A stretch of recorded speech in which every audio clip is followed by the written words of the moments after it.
E aí pessoal, tudo bem? Aqui é o Leivson, nós somos da Escola Novamente e com muita alegria nós estamos hoje iniciando um novo projeto e nesse projeto a gente tem ninguém mais, ninguém menos do que o próprio Leandro Vieira aqui conosco, uma pessoa aí que está na história dessa escola e hoje nós estamos vindo para abordar um assunto que é de grande alegria para nós, que é exatamente a respeito do livro O Evangelho Completo, o primeiro livro do Leandro, e que felizmente foi encerrado a escrita dele no dia de hoje. Então, nós estamos muito felizes e vamos fazer algumas perguntas relacionadas aí ao livro. Você que tem grande expectativa para o lançamento desse livro, eu tenho certeza que você já vai ficar muito feliz pelas coisas que nós iremos falar aqui no dia de hoje. Estou muito feliz de estar aqui com você, de verdade, saiba que sei que você está muito feliz com isso, mas eu acho que todo mundo que te rodeia também está muito feliz pelo lançamento desse livro.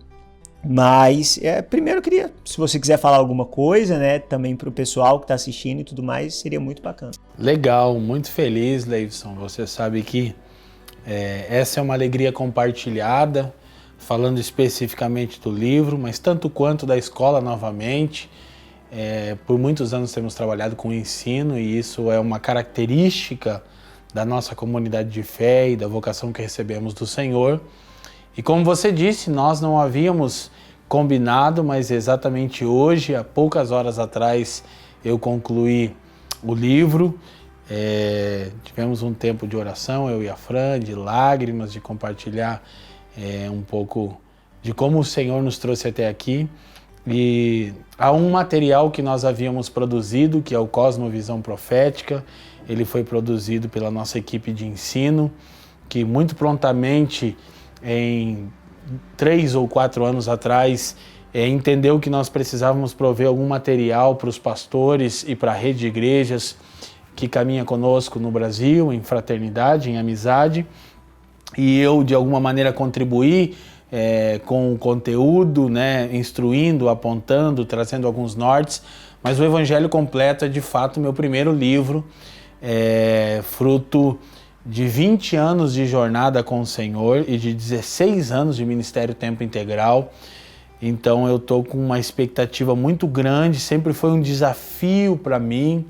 Por alguns momentos eu acreditei que não seria capaz de produzir um material como esse, e na verdade recebi muita graça de Deus. Ainda hoje falei com a Fran, quando eu fui comunicar com ela que havia concluído o livro, ela estava na cozinha e nós choramos juntos. E eu falei para ela, não sei se é normal chorar quando se termina um livro.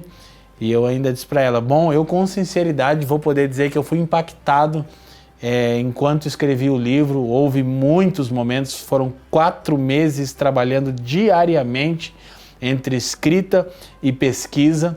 E muitas vezes eu não pude me conter, não conseguia continuar escrevendo, maravilhado com a profundidade, com a graça que flui do Evangelho.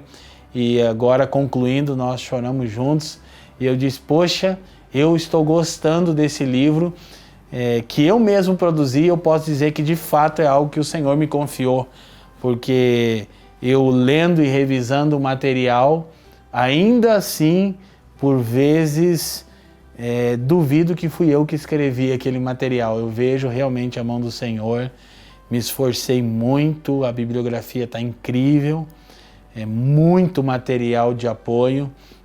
Vou antecipar com muita satisfação que um dos amigos que vai fazer o endosso é o Davi Lago.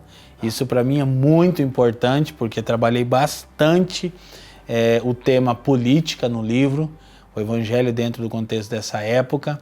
E uma das palavras que o Davi me deu me abençoou muito. Num dado momento eu pensei que o livro estava com tanta bibliografia e citação que estava exacerbado. E o Davi disse para mim, não, esses são os materiais ótimos. Quando você dialoga com tantos outros autores, contemporâneos e não, a respeito do tema que você está falando, você confere muito mais riqueza ao material. Isso me abençoou muito. Estou muito feliz também e muito empolgado para a escola, que eu creio que vai ter um alcance. Muitos irmãos no Brasil há bastante tempo nos pediam uma escola online, que outras pessoas que não estão aqui em Curitiba, na comunidade de fé, na família, pudessem participar. Então as expectativas também estão muito altas para pregarmos o Evangelho e servirmos a Igreja da Nação como um todo. Muito bacana, Leandro. E uma das coisas que sempre me chamou a atenção nas suas viagens, nos momentos que eu pude te encontrar aí, que a gente se encontrava na mesma cidade e tudo mais, é a conexão que você sempre buscava com a grande maioria dos pastores que você encontrava nessas ministrações e tudo mais. Era muito claro que você não ia somente para ministrar, para pregar, mas para estabelecer conexão. Eu queria que você falasse um pouco sobre isso. É algo intencional no momento que você vai para esses lugares assim, essa conexão? Eu gostaria que você conseguisse abordar um pouco a respeito disso. Bom, para mim, há alguns valores que são essenciais no que tange ao cumprimento da minha vocação. O primeiro desses valores é que a igreja é essencialmente uma família espiritual. Então, eu não vejo a possibilidade de desassociar a relação, a mesa, do púlpito. Obviamente, nós temos um encargo com o púlpito, com o ensino, mas eu acredito que na mesa nós desfrutamos de coisas mais profundas. É de N.T. Wright a seguinte expressão: quando Jesus desejou explicar o significado da sua morte, ele não explicou uma teoria, mas serviu uma refeição. E eu acredito de todo o coração nisso. Então, nesses anos andando, já são 12, indo para 13 anos servindo a nação em diferentes localidades, outras nações onde também já tive a oportunidade de estar, mas o Senhor foi nos dando amigos. E para mim, visitar essas comunidades de fé é muito singular, porque eu acompanho o desenvolvimento dessas comunidades de fé. Então, algumas delas nós trabalhamos desde a plantação, outras nós apoiamos no seu desenvolvimento. Então, para mim, a relação é algo fundamental. Como algumas vezes você mencionou, nós nos encontramos, e isso para mim é muito enriquecedor saber que hoje você está aqui, não apenas por causa da mensagem que proclamamos e carregamos, sem dúvida por causa da mensagem do Cristo, mas eu sei que é por causa das mesas que nós tivemos. E você sabe que todas as vezes que eu estava ministrando em alguma região e você saía da sua cidade e ia até lá, eu fazia o possível para te dar atenção, mesmo você não sendo um pastor titular ou alguém que pudesse me oferecer alguma coisa. A nossa relação nasceu tão verdadeira, então ter você aqui conosco hoje é muito especial. E esse é o sentimento, quando eu olho para o Novo Testamento, me fascina ver que as Escrituras, os autores bíblicos escolheram terminologias familiares, né? Como irmão, irmã, como quando João escreve a senhora eleita, fazendo referência à igreja, falando da sua alegria de se ver os seus filhos andando na verdade. Então são todos aspectos relacionais da vocação. E para mim é impossível cumprirmos a nossa vocação sem misturarmos vida. Eu sempre digo que comunhão são os entranháveis afetos, e isso equivale à vida na vida, derramarmos a vida uns dos outros. E é aqui que Cristo é formado, Ele é visto, Ele é anunciado na relação. É por meio dessa relação que nós experimentamos Cristo. Então, para mim, isso é fundamental na vocação cristã. Por muitas vezes eu sempre disse que não me sinto à vontade com o termo itinerante, embora eu compreenda o significado desse termo e meu serviço ministerial tem um aspecto de itinerância, mas infelizmente essa terminologia no Brasil tem um sentido muito pejorativo, né? E eu nem necessitaria falar dos escândalos envolvendo itinerantes, mas sim de pessoas pouco relacionais, que servem no púlpito, mas não abrem o coração na mesa. E isso para mim realmente é a prova de alguma coisa desajustada no caráter e no serviço de um obreiro cristão. Então, para mim, a relação e a mesa são fundamentais nesse processo. E esse primeiro livro tem como tema o Evangelho. E o Evangelho é um tema muito comum para nós que somos cristãos, né? De certa forma, eu diria até, todo mundo meio que sabe do Evangelho e tudo mais. Mas você está escrevendo um livro a respeito do Evangelho. Você acha que essa, como é que eu posso falar? Esse preconceito já, todo mundo sabe do Evangelho? De fato, todo mundo sabe do Evangelho? Essa pergunta, ela me remete a uma pergunta do Benjamin, meu filhote de 8 anos. Já mais do que uma vez ele me fez essa pergunta e sinto que ele ainda não entendeu a profundidade da resposta. Ele me pergunta com alguma frequência: pai, você já leu a Bíblia toda? E eu respondo sim. E ele diz: por que então que você lê todos os dias novamente a Bíblia? Ele está na leitura bíblica dele todos os dias, diariamente. Eu e a Fran instruímos ele a ler tanto as escrituras quanto outras literaturas. Mas ele acha intrigante porque que se eu já li a Bíblia toda mais do que uma vez, algumas vezes na realidade, por que eu continuo lendo a Bíblia toda? E eu explico para ele a respeito das insondáveis riquezas, da profundidade do texto bíblico, da necessidade de isso fazer parte da nossa vida cotidiana. Da mesma forma, o Evangelho. O tema do livro ele é desafiador para quem compreende. E ele pode ter um teor, para quem não compreende, ofensivo, ou até, Deus me livre disso, arrogante. Porque evangelho completo pode sugerir que eu estou querendo afirmar que eu estou expondo algo que alguém nunca o fez. E nem de perto é essa a intenção. Então, na verdade, por andar nesses aí quase 13 anos servindo a igreja brasileira, então eu já realmente fui em centenas de cidades no Brasil, praticamente todos os estados. Eu constatei um fato, qual? Grande parte como eu posso dizer, da superficialidade da igreja brasileira, e não falo como um crítico fora desse contexto, mas como alguém que é membro dessa igreja superficial e pastor de um rebanho local, é a falta de compreensão do evangelho em seu conteúdo, abrangência, atemporalidade, aplicações e implicações. Um determinado pregador que já partiu para o Senhor, eu faço essa citação no livro, ele diz que a presença evangélica no Brasil, ela é tão fraca que se o arrebatamento acontecesse hoje, a nação demoraria em torno de uma semana para perceber a ausência dos crentes. Isso é impactante.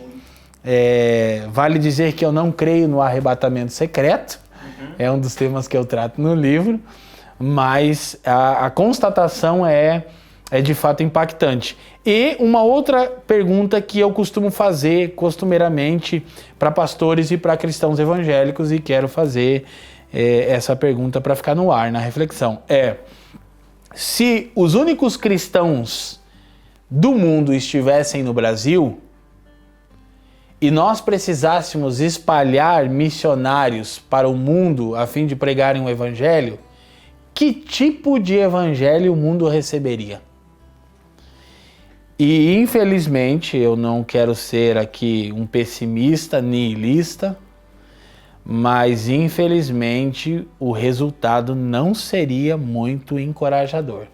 Se o mundo dependesse exclusivamente do evangelho que é pregado no Brasil, e eu agora estou falando de maneira genérica, porque se um membro do corpo, todo o corpo padece, todo o corpo padece também, diz as Escrituras, e eu de maneira nenhuma estou menosprezando o legado de homens singulares que vieram antes de mim e que são contemporâneos também, alguns que estão aí. Nós temos mestres muito coesos e santos no Brasil, sem dúvida, mas de uma maneira genérica a igreja brasileira, ela encontra-se numa situação alarmante. Então, daí Daí a ideia de escrever um livro com esse tema que pode soar arrogante, pode soar ofensivo, mas que na verdade é um tema inspirador. Eu quero instigar as pessoas a refletirem nisso. Eu tenho usado esse tema já há bastante tempo, essa maneira de ensinar já há alguns anos, então julguei que era uma forma interessante de escrever o Evangelho completo. Na realidade é uma introdução ao Evangelho completo, porque um material que se ativesse a trabalhar todos os desdobramentos do Evangelho seria uma enciclopédia, e eu particularmente não seria capaz de produzir, e nem sei se alguém seria capaz de produzir isso num curto espaço de vida. Teria que ser uma obra de mais do que um autor, tal como são as Escrituras, né? Então assim, mas daí nasceu essa necessidade de escrever um livro em que o leitor tenha em mãos começo, meio e fim, ainda que eu não trate de todos os desdobramentos do Evangelho, por essa razão evidente, axiomática, o leitor vai ter um entendimento do que é o Evangelho no seu começo, meio e fim, e suas implicações centrais, e suas aplicações básicas. Então, daí deu-se essa inspiração do Senhor por escrever um livro com esse tema e com esse conteúdo. E por isso eu fui amparado por muitos tutores, muitos deles mortos e muitos deles ainda vivos, né?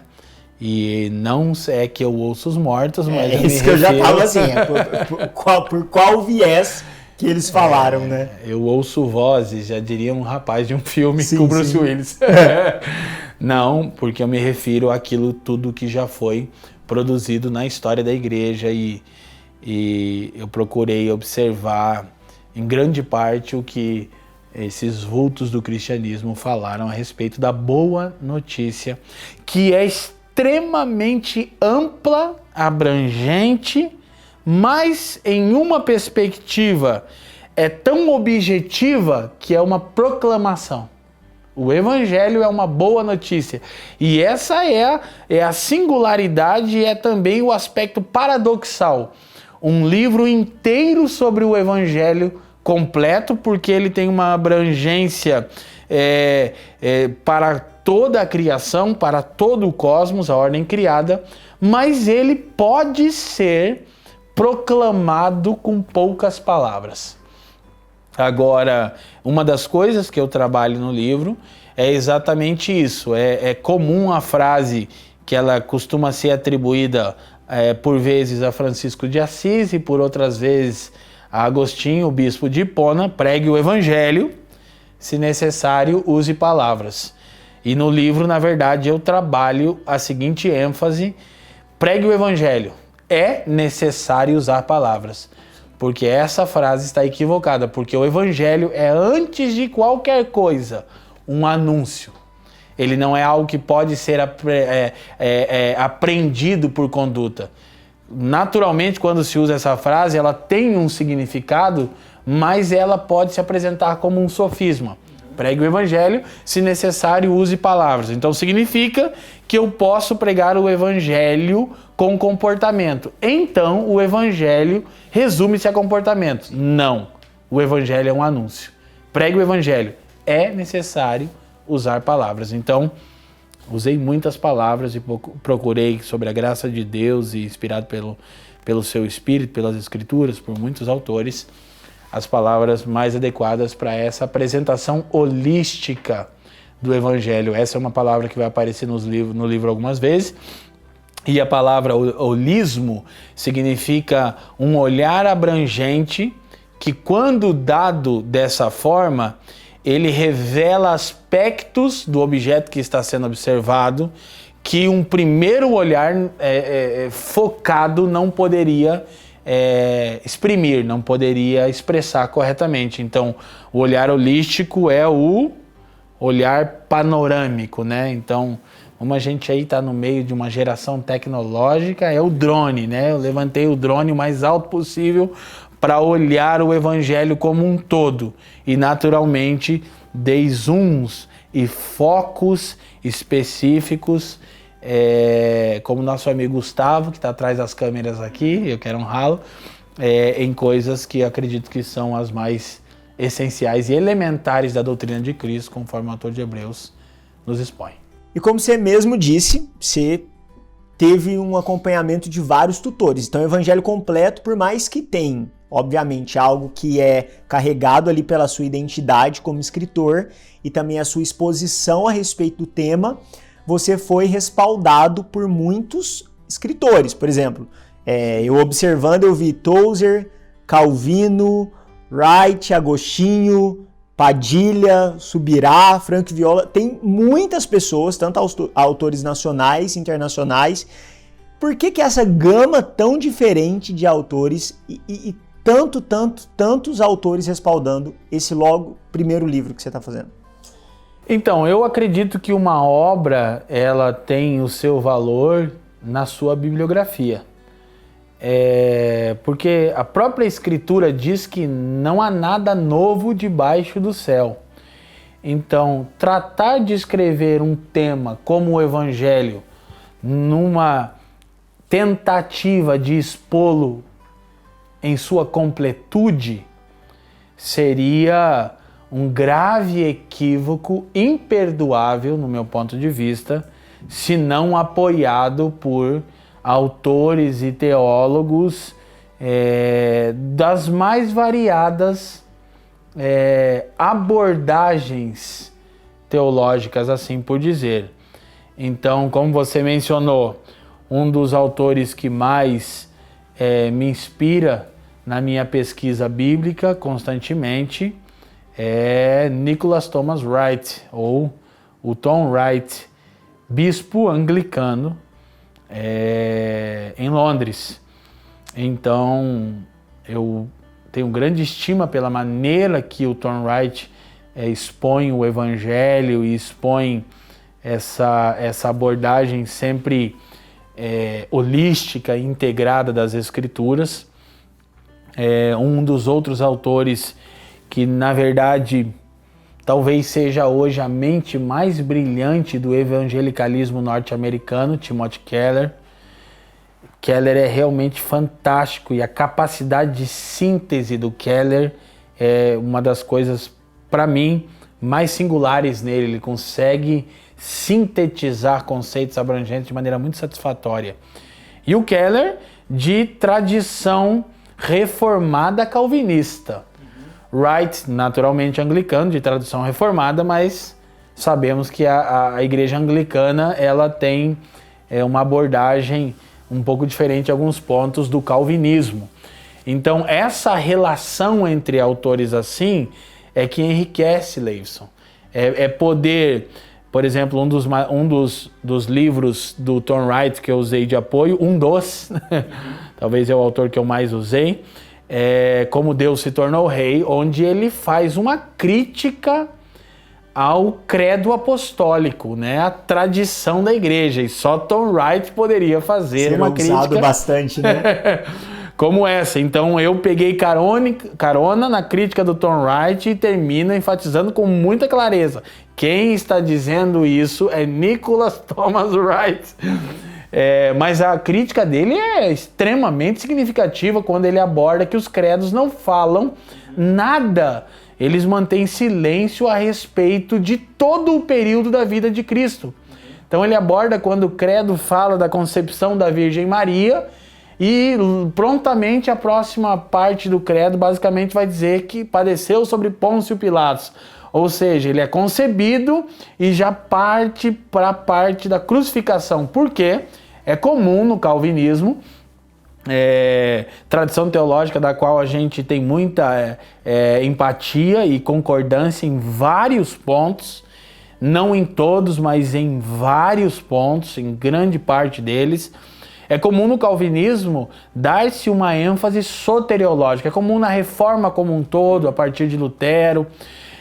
Então há pouca ênfase, ao menos nos credos, nas tradições, esse é o argumento do Tom Wright, ao evangelho do reino, a tudo que Jesus fez durante a vida dele.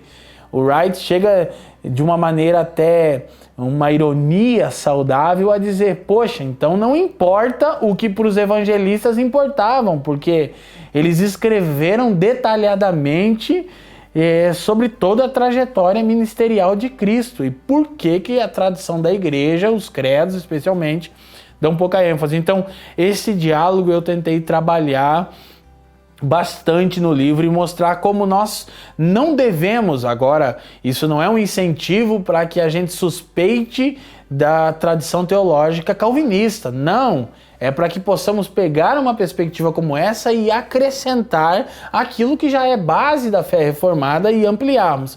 E eu, particularmente, por não ter sido de escola nem anglicana, tampouco calvinista, eu consigo correlacionar os autores e aprender muito bem deles, como é o caso de René Padilha, sim, que é uma das vozes da missão integral, que é um assunto aí delicado no meio cristão evangélico, na América Latina como um todo, e alguns inclusive taxam todo aquele que usa a expressão missão integral como esquerdista, né?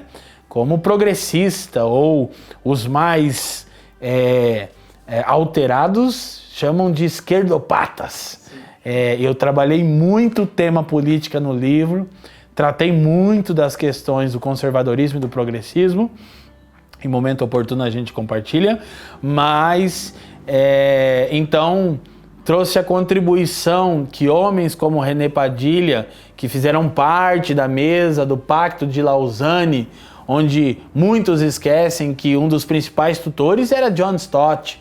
Então, acrescentou muito, como você mencionou, Frank Viola, que é uma voz muito importante na igreja que se denomina orgânica. A igreja como um todo é orgânica, sem dúvida, mas especificamente a igreja que se dá de forma caseira, nos lares. Frank Viola é muito ouvido, lido e estudado nesse meio, que é um meio muito significativo. Existe muitos irmãos que reúnem de maneira mais informal. Então, uma gama de autores que enriquecem a bibliografia e que auxiliam no diálogo para que ele consiga tocar diferentes partes do Evangelho. Então, eu não vou desprezar a contribuição de homens como René Padilha e o aspecto da justiça social do Evangelho, meramente porque alguns mais tradicionais e ortodoxos não ficam à vontade ou até taxam esses irmãos dessa vertente de esquerdistas. Ou seja, infelizmente eu preciso dizer que é verdade que alguns flertaram a tal ponto com o progressismo que se tornaram progressistas e são um dado negativo para o Evangelho, mas eu não vou deixar, por exemplo, de militar causas como o aborto, porque eu vou ser identificado como progressista. São causas do Evangelho. Justiça é uma causa do Evangelho, não da esquerda. Então, por isso, eu utilizei tantos autores. Por exemplo, você mencionou Luciano Subirá, que além de ser uma referência ministerialmente falando para nós, da família dos que creem, para você, tanto quanto ainda quando servia na Lagoinha, como agora, Luciano é um amigo pessoal, e o seu livro Impacto da Santidade, que é o livro que eu usei no capítulo Evangelho da Graça, é um material assim muito saudável, muito coeso, coerente, necessário. Luciano tem muito zelo pelas Escrituras, então acrescenta sobremaneira no nosso debate, né? No diálogo que eu propus no livro. E usei autores, inclusive, seculares. Usei autores seculares. Zygmunt Bauman, conhecido como talvez o mais importante filósofo do século XX, vai aparecer no livro em várias ocasiões. E, naturalmente, não procurei respostas teológicas na filosofia, mas apresentei a filosofia como aquela que levanta os questionamentos e a teologia bíblica como aquela que traz as respostas coerentes. Muito bom, muito bom. E é interessante essa ideia dessa proposta, dessa conversa de autores que muitas pessoas, se lessem 2 livros na mesma semana, ia falar, cara, eles nunca sentariam na mesma mesa. E você meio que propôs que essa mesa ela é possível, uma vez que a gente não está buscando ter uma certeza sobre algo. A gente não está falando assim, não, isso é o certo ou isso é aquilo. Não, a gente pode sim conseguir fazer com que as coisas conversem para que o entendimento possa ser enriquecido. Exatamente. Uma coisa que eu poderia dizer para antecipar é que eu tomei o cuidado de, na conclusão, explicar que algumas posições minhas podem ser tratadas como preferências teológicas. Uhum. Ou seja, no aspecto soteriológico, nós estamos de acordo com o calvinismo, estamos de acordo com o tulip. Embora não tenhamos acordo total com o calvinismo no aspecto escatológico, é um ponto que nós sempre explicamos, e também não tenhamos tanto acordo com o calvinismo no aspecto eclesiológico. Não são desacordos que tornam alguma vertente certa ou errada, são perspectivas diferentes. Então, o evangelho completo, e eu expus soteriologia a partir dos 5 pontos do calvinismo, alguém poderia dizer que não é evangelho, é preferência teológica. Então, é exatamente nesse capítulo que eu, por exemplo, cito Luciano Subirá, que é alguém de vertente arminiana. Uhum. E eu procurei responder aos questionamentos básicos do pensamento arminiano, que tem muito argumento. Inclusive, é aí que entra a W. Tozer. Tozer preferia não se denominar calvinista ou arminiano, e no livro Conhecimento do Santo, ele num dado momento, propõe ali uma reflexão possa talvez amenizar esse conflito ali no aspecto soteriológico. É exatamente essa menção que eu faço no livro do Tozer, e eu acho que ela ficou bem interessante para quem vai ler o material. Eu vou instigar o pensamento, assim. Uhum. Ri, chorei, me diverti muito, brinquei com os meus amigos do presbitério, Fabiano Crenque, Leandro Alves, que vários capítulos e seções do livro eu escrevi com alguns teólogos sentados ao meu lado, como se eles estivessem levantando os questionamentos, e procurei respondê-los naturalmente, biblicamente, né? Foi uma aventura muito incrível. Eu tenho plena convicção, tenho plena convicção que o leitor atento vai fazer bom uso do material e vai ser instigado a ampliar sua compreensão do evangelho, desafiar. E uma das coisas que eu percebi enquanto eu estava lendo o livro é que logo no início você vai abordar que existem no mínimo umas 8 expressões de evangelho.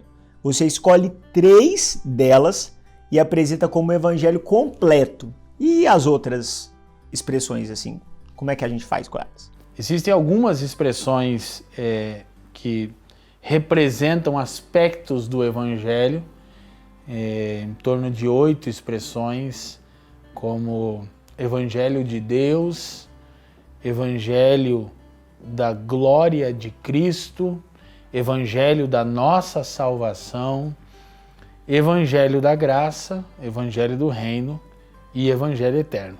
Essas 3 últimas são as expressões que eu me utilizo no livro para apresentar o Evangelho todo, entretanto de forma capitulada. Essa é a proposta básica do livro. É uma exposição holística, integral, total do Evangelho em seus 3 principais capítulos. Porque eu considero que esses são os 3 principais capítulos e, conforme você perguntou, não usei outras expressões, porque eles sintetizam melhor o Evangelho. Então, eu organizei da seguinte maneira a grande seção teológica do livro, assim por dizer, por que Deus salva... Não, perdão. Como Deus salva, por que Deus salva, o que Deus salva. Então, o Evangelho da Graça é a boa nova a respeito da graça de Deus. Como Deus salva. Deus salva pela graça, mediante a fé, não vem de nós, é dom de Deus, ok? O Evangelho do Reino, por que Deus salva? Deus salva para restabelecer sua sábia soberania sobre a criação e para devolver ao homem salvo um lugar de autoridade. E o Evangelho eterno, o que Deus salva? Bem, Deus salva o homem a quem elegeu de antemão e a criação a qual edificou para a sua glória. Então, essa é a base sobre a qual eu exponho a boa notícia, o Evangelho todo em 3 capítulos, o Evangelho da Graça, o Evangelho do Reino, o Evangelho Eterno. Por quê? Porque há sempre uma inclinação para fragmentarmos o Evangelho. Então há aqueles que apresentam o aspecto da graça de Deus, do Evangelho, de maneira distinta do aspecto do reino, como se o Evangelho não fosse também uma boa notícia a respeito do reino de Deus. E a questão é que a maioria vai dizer que sabe que o Evangelho é uma boa notícia a respeito do reino de Deus também, todavia não compreende que isso tem implicações. Então não basta, não, eu sei, prego o Evangelho da Graça, mas sei que o Evangelho é sobre o reino de Deus também. Mas a questão é, sim, e quais são as implicações do Evangelho do Reino? Então eu procuro apresentar esses 3 capítulos, o Evangelho como um todo, e explicando quais são as implicações, quais são as aplicações e quais são as implicações do Evangelho da Graça. Se Deus salva pela graça mediante a fé, e isso é um dom de Deus, tanto a graça quanto a fé, como se aplica isso na vida diária? E quais são as implicações oriundas dessa compreensão? Da mesma forma, se o Evangelho do Reino anuncia que Deus salva para restabelecer sua sábia soberania sobre a ordem criada e para reposicionar ao homem salvo num lugar de autoridade, quais as aplicações? Quais as implicações? Uma das coisas que eu refleti em alguns momentos, Leivson, foi trocar o nome do livro. Essa é uma informação aqui, bem interna aqui. Eu pensei em chamar o livro de O Evangelho Eterno. Como você sabe, uma das nossas vertentes de ensino há mais de uma década, especificamente há 16 anos, é o eterno propósito de Deus, que eu trabalho no livro. Então, o Evangelho pode também ser entendido como a proclamação do eterno propósito de Deus. É uma maneira totalmente coerente, bíblica e segura. O que é o Evangelho? O anúncio do eterno propósito de Deus. Todavia, e inclusive o pastor Paulo Borges Júnior, que vai fazer o prefácio do livro, vou estar dando mais essa dica, esse spoiler aí, para quem vai nos acompanhar. Ele também gosta muito dessa expressão e a gente teve algumas conversas, videochamadas sobre isso. Inclusive eu brincava com ele que cada vez que eu ligava para ele para repartir um assunto, para compartilhar, ele com a sabedoria sempre muito singular, né? O Paulo é um ser humano acima do comum. Eu dizia para ele, pastor, você está me atrapalhando. Ele ria. Por quê? Eu falei, não, porque era para você me ajudar. Sua reflexão está me deixando aqui numa situação mais difícil. Mas depois de muito pensar, eu pensei que evangelho completo é mais satisfatório para aquilo que eu queria dizer. Então, de certa forma, o evangelho eterno, o que Deus salva? Deus salva o homem a quem elegeu de antemão e a criação a qual edificou para a sua glória. Ok, mas o evangelho eterno, ele é também uma maneira de entendermos o seguinte: a atemporalidade da mensagem. Essa é uma chave que nós não podemos perder. O evangelho é eterno, o evangelho não se dá posterior à queda. O evangelho é eterno, pois o propósito de Deus, ele dá-se na eternidade passada, de acordo com Efésios 3:11. E aqui que nós compreendemos que o evangelho pode perfeitamente ser compreendido como o anúncio no tempo do soberano propósito de Deus, do eterno propósito de Deus. Por isso, acredito que essas 3 definições, Evangelho da Graça, Evangelho do Reino e Evangelho Eterno, sejam mais satisfatórias, as mais abrangentes para explicar todos os desdobramentos, aplicações e implicações do Evangelho. Todavia, de forma introdutória. Claro, são introduções grandes, mas eu prefiro chamá-las de abordagens introdutórias ao Evangelho da Graça, ao Evangelho do Reino e ao Evangelho Eterno, mas bem satisfatórias na sua base teológica. E eu lembro que até em uma das conversas você abordou o sentido que, de fato, o Evangelho da Graça poderia virar um livro, o Evangelho do Reino um livro e o Evangelho Eterno um livro. Mas esse primeiro veio como o Evangelho completo e é exatamente para não contribuir mais com uma mensagem fragmentada. Como você disse, tem muitos livros que falam graça, reino, eterno, mas nenhum assim tenta abordar de uma forma que, por mais que trata como capítulos, fazem com que um capítulo sempre dependa do outro e esteja costurado no outro. É meio que essa não fragmentação que você se propõe no Evangelho completo? Exatamente, por isso eu não levei para frente a proposta de fazermos 3 volumes, talvez porque ficasse mais acessível. Todavia eu quero fazer menção aqui, o livro vai ficar com uma quantidade de páginas razoável, e algumas pessoas falaram para mim que as pessoas não são muito acostumadas a ler, isso poderia causar algum desencorajamento e tal. De fato, tem verdade nisso, infelizmente, mas eu quero dizer exatamente isso. Infelizmente, por causa de um histórico de drogadição na adolescência, início da juventude, eu perdi bons anos da minha vida longe do Senhor. Eu não terminei os estudos, eu tenho a 6ª série no currículo escolar, não falo isso com louvor, sou pai, hoje instruo meu filho a estudar. Não tenho teologia, não me formei num seminário bíblico, porque quando tinha tempo, não tinha recursos. Depois que passei a ter recursos, não tenho tempo. Ah, mas você não tem tempo para teologia? Não, eu tenho muito tempo para o estudo teológico. Eu não tenho tempo para fazer um seminário teológico, mas ainda é uma questão que eu deixo aqui em aberta. Talvez em algum momento eu tenho desejo, mas o pastoreio, o serviço extralocal e a produção de teologia realmente são desafiadoras. Por isso, retomando aquilo que já falamos, eu costumo olhar autores de diferentes versões sempre e abordar várias teologias sistemáticas. Então o pensamento ele é exatamente esse: não cooperar com a fragmentação da mensagem, apresentar um material. Eu agora, procurando na minha memória, Leivson, não lembro de um material no Brasil em português, ou produzido por um teólogo brasileiro, ou traduzido, que exponha o Evangelho de maneira holística. Naturalmente tem materiais incríveis, dos quais grande parte eu tenho o prazer de tê-los em minha biblioteca. Todavia, talvez não dessa forma, que você possa pegar um único livro e tê-lo em mãos e ter uma abrangência satisfatória da mensagem como um todo, embora para pormenores e detalhes você vai naturalmente usar outras literaturas que vão focar nesses pormenores. O nome disso é teologia bíblica, você sabe.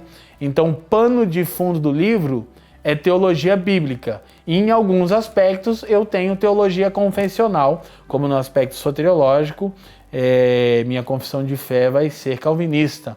Mas o livro como um todo, ele tem como pano de fundo a teologia bíblica, o Evangelho como a exposição do eterno propósito de Deus, e trabalhando para prover para a geração atual. Alguém me perguntou sobre isso e eu disse que eu gostaria que esse livro alcançasse de pastores a novos convertidos, para que em um único material você consiga uma visão satisfatória e abrangente. Para mim, assim, uma das partes mais excitantes assim da leitura é logo no início, quando você vai relacionar a ideia do evangelho sendo esse anúncio, né, correlacionado com a vitória de Otávio César.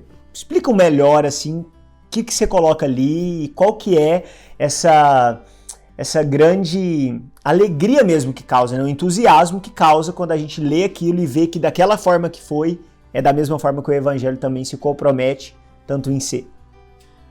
Na realidade é o seguinte, revelando aí mais spoilers, algumas sessões logo na introdução do livro, no começo, tratam de explicitar o que é o evangelho. Nessa sessão eu trabalho isso que você compartilhou. Também trabalho o aspecto de o evangelho ser uma notícia e não um conselho. Então o evangelho é a boa nova a respeito da salvação de Deus que se manifestou por intermédio do seu Filho.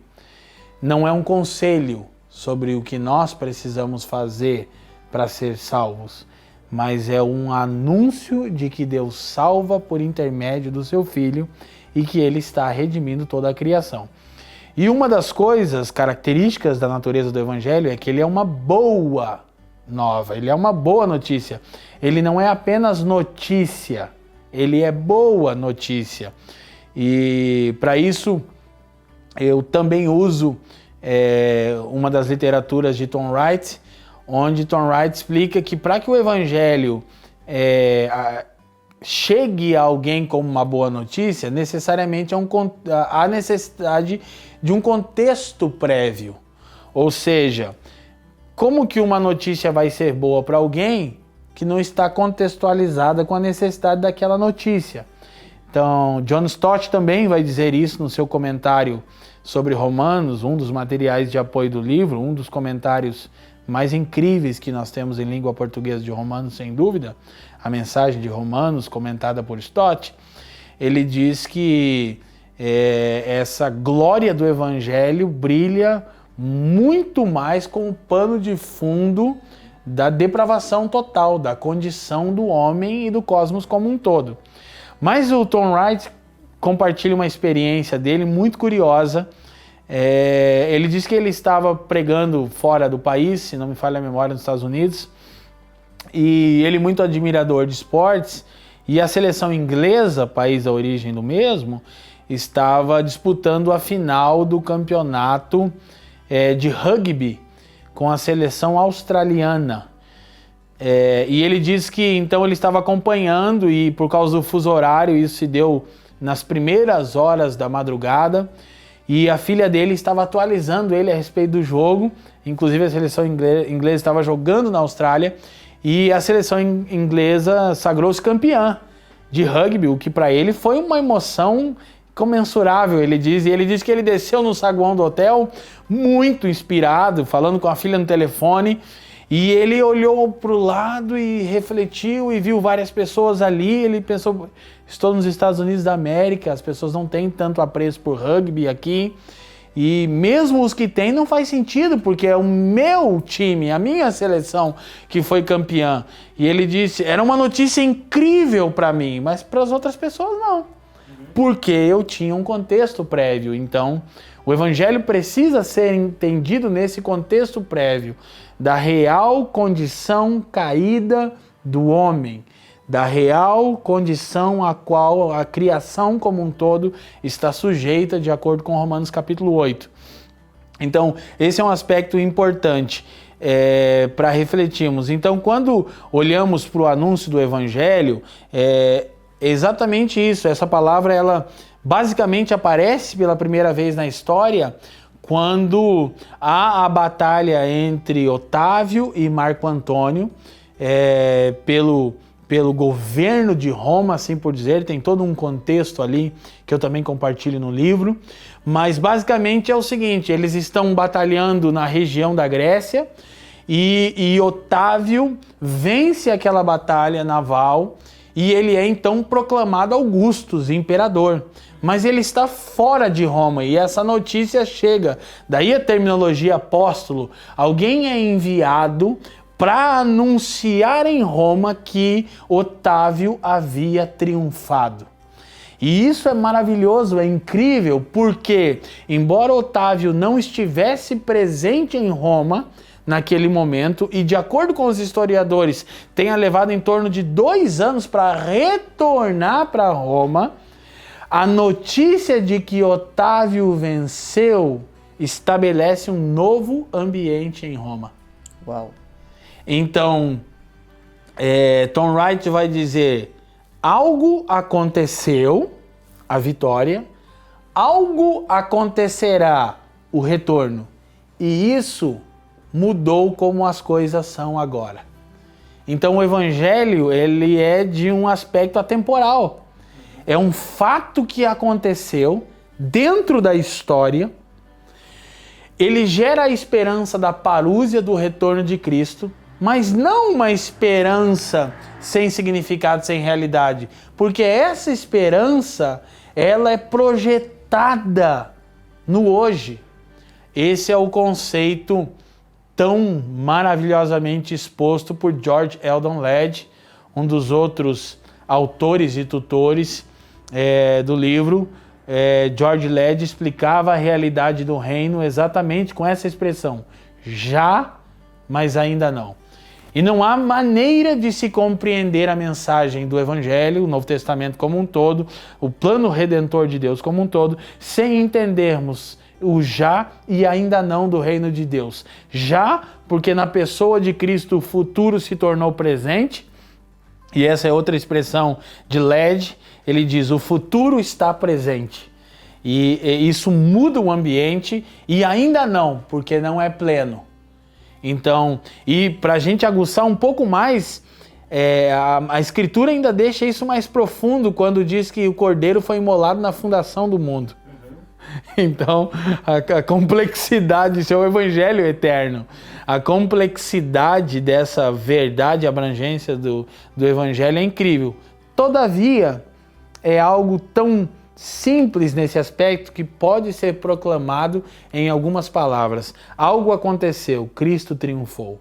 Algo acontecerá, Ele retornará em glória para restabelecer sua sábia soberania sobre toda a ordem criada. E isso mudou e muda diariamente como as coisas são agora.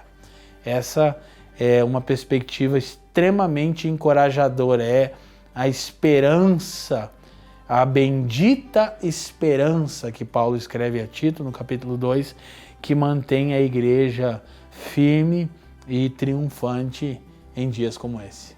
Leandro, para a gente terminar essa conversa que foi extremamente produtiva, e o bom é que pôde soltar muita coisa aí a respeito do livro. Toda vez que a gente dá um presente para alguém, além da gente querer alegrar o coração dessa pessoa, a gente também tem uma expectativa para que essa pessoa possa utilizar o presente da melhor forma possível. Qual que é a sua expectativa da maneira certa que todo leitor deve utilizar aí o livro do Evangelho Completo?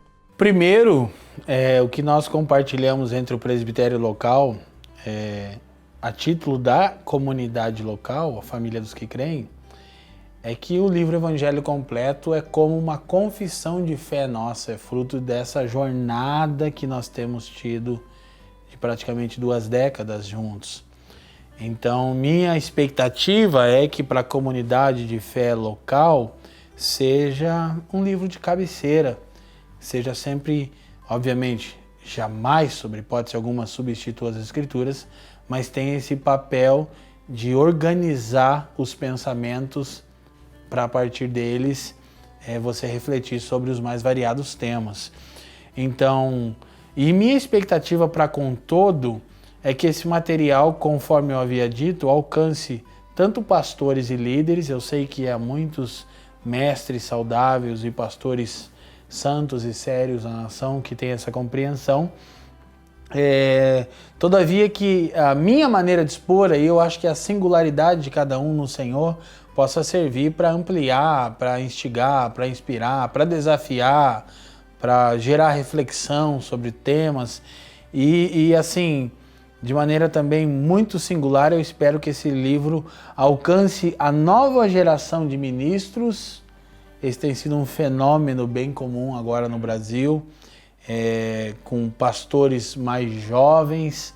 Eu estou já chegando bem pertinho dos 40, então estou deixando um pouquinho essa ala, e me refiro aí aos garotos de 18 a 25, 28 anos, 30 anos, que esse material sirva de balizador, que sirva de proteção para aqueles que virão. Deuteronômio tinha uma instrução curiosa, Leivson, que me vem à memória agora. A lei dizia que quando você construía uma casa, Deuteronômio capítulo 22, você deveria construir um parapeito para que porventura alguém não caísse dela e você se tornasse culpado de sangue, ou seja, deveria haver um cuidado com os incautos e com os neófitos e com crianças que poderiam subir naquela construção ainda no seu período de edificação e desinformados caírem e sofrerem até a perca da sua vida. Então que esse livro sirva de um parapeito, de uma forma de proteger essa geração para pensar dentro dos parâmetros do Evangelho. Eu sempre digo que uma mente bíblica não é aquela que decorou muitos versículos, mas é aquela que pensa dentro dos parâmetros das Escrituras e a partir deles interpreta o mundo ao seu redor. Então, com isso, é minha expectativa que esse livro chegue na mão de nascidos de novo, de convertidos que estão no início da sua jornada, porque um dos meus desejos mais sinceros era ter tido acesso a um material como esse, que pela graça de Deus, bondade e misericórdia inestimáveis, eu pude produzir para que a pessoa inicie uma jornada muito bem fundamentado, seguro e saiba pensar corretamente a partir do conteúdo, da abrangência, temporalidade, aplicações e implicações do Evangelho. Muito bom. E aí a última pergunta de improviso mesmo, né? Agora que você encerrou a escrita desse livro, você vai voltar para as redes sociais, você vai começar agora a anunciar quando que esse livro vai ser lançado, vai vir mais novidades logo aí do livro? Bom, eu me ausentei das mídias sociais, fiquei apenas no Twitter, onde por lá eu não acompanho ninguém, apenas para focar e expor algumas reflexões. Tive muitas pessoas me acompanhando lá e compartilhando, foi legal. Mas saí do Facebook, do Instagram, onde tem um grupo muito grande de irmãos que nos estimam, me acompanham por lá. Vou retornar e daqui poucos dias nós vamos ter a notícia já do pré-lançamento. Fiquem ligados, que são questões de dias mesmo. A gente a revisão já está quase terminada, porque ela foi feita paralela, embora tenhamos terminado no dia de hoje. Hoje é 7 de agosto. Isso. Terminamos de 2020, um dia singular para minha jornada e para minha família. Logo, daqui poucos dias, as notícias do pré-lançamento. A capa está pronta, mas segredo de estado por enquanto. Logo sai. Leandro, muito obrigado, viu, por esse momento. A gente está muito feliz mesmo, como você disse, a alegria é plural do lançamento desse livro e tá na ideia do já ainda não, né? O anúncio já temos, agora a gente está nessa expectativa para que logo chega e que o Senhor continue te abençoando a Fran, o Benjamin, tudo aquilo que te circunda para que a gente consiga logo ter acesso a novos materiais que em nome de Jesus vai vir aí após o Evangelho completo. Perfeito, prazer é meu, muito bom tê-lo aqui e a casa está literalmente aberta para você e para todos os irmãos da nação que nos estimam. Muito obrigado. Um abraço.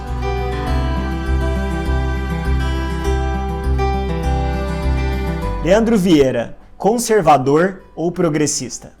Bom, essa é a pergunta picante, né? Como eu disse, eu trabalhei o Evangelho completo e procurei colocá-lo dentro do contexto que nós estamos. Então, por isso eu trabalhei a respeito de ideologias e visões políticas e também de filosofias e filosofias humanistas. Rapidamente eu explico o que é isso. Eu exponho que ideologia política é toda e qualquer estratégia política que apresente-se como salvífica. Visão política é distinto, são estratégias de políticas que visam o bem comum. A isso nós temos facilidade de absorver. Ideologia política é apresentar-se como salvífica. Filosofia são as questões existenciais do ser humano e elas são bem-vindas. Filosofias humanistas são estruturas de pensamento cavilosas que partem deliberadamente da negação da existência de Deus e dos absolutos de sua palavra. Então eu trabalhei esse tema de maneira bem consistente, confesso que ele ficou maior do que eu esperava, estou muito satisfeito. Trabalhei exatamente o tema de conservador ou progressista e posso antecipar nenhum e nem outro, e também não isentão, cristão. E por cristão há uma definição satisfatoriamente no aspecto político de se declarar cristão. Para instigar o pensamento e a leitura do livro, o conservadorismo empresta valores do Evangelho. O progressismo sequestra valores do Evangelho. Um reconhece que é endividado para com o Evangelho, os conservadores. Os progressistas não reconhecem que as causas de justiça que eles arrogam para si são causas do Evangelho de Deus. Então, nós cristãos não podemos cair na ignorância de pensarmos que conservadorismo ou progressismo são sínteses do Evangelho. Não, o Evangelho não é síntese de nada. Nenhuma ideologia ou visão política ou filosofia é uma síntese do Evangelho. Não, elas são endividadas para com o Evangelho.